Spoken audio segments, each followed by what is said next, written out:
Et on se retrouve pour l'activité de grammaire d'aujourd'hui. Aujourd'hui, eh bien, en grammaire, on va voir quelque chose de nouveau parce que jusque-là, on a appris la conjugaison des verbes en ER au présent. Et ça, c'est super pratique parce que les verbes en ER, c'est les plus courants. C'est ceux qu'on retrouve le plus souvent dans la langue et donc on sait maintenant les écrire. Mais il y a deux verbes. Et ces verbes en particulier, être et avoir, eh bien, ils ont la particularité d'avoir leur propre conjugaison à eux et c'est ce qu'on va commencer à voir aujourd'hui.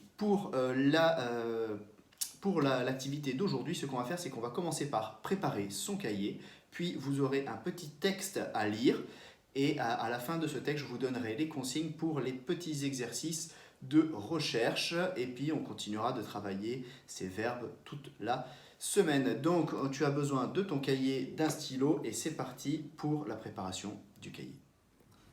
Alors pour la suite, eh bien, en grammaire, on va venir écrire le titre ici contre la marge à la suite de l'activité précédente. On va faire un joli G majuscule. Voilà, grammaire. Et attention à grammaire, il y a bien deux M. J'en vois encore qui oublient les deux M et qui en mettent qu'un seul. On met bien deux M à grammaire. Et on souligne. Aujourd'hui en grammaire, vous allez avoir des phrases à recopier. Vous aurez 7 phrases. Je fais donc des tirets pour les préparer. Mais attention, évidemment, si votre phrase eh bien, retourne à la ligne parce qu'elle est un peu longue à écrire, vous sautez une ligne pour écrire proprement vos différentes phrases. Tout de suite, je vous montre le texte à lire avant de passer aux exercices. Je vous donne la consigne après la lecture du texte. Lisez attentivement le texte suivant.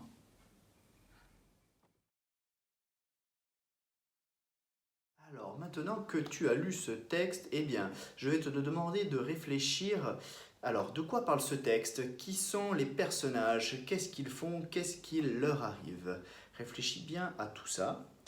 Et puis, maintenant, on va faire des petits exercices. Je vais t'afficher à l'écran des phrases tirées de ce petit texte.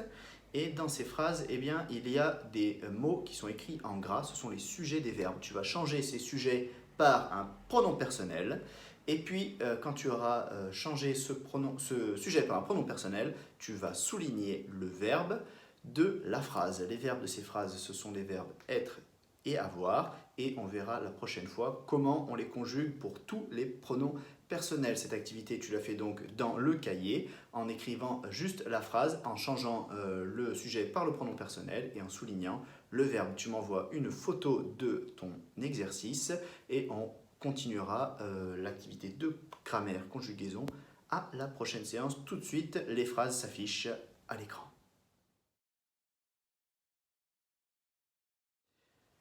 Et voilà pour l'activité de grammaire, c'est terminé pour la grammaire. J'espère que ça s'est bien passé pour toi. Envoie-moi ton travail en photo par mail. Maintenant c'est terminé, on va pouvoir passer à la suite des activités dans une prochaine vidéo. Je te dis donc à plus tard.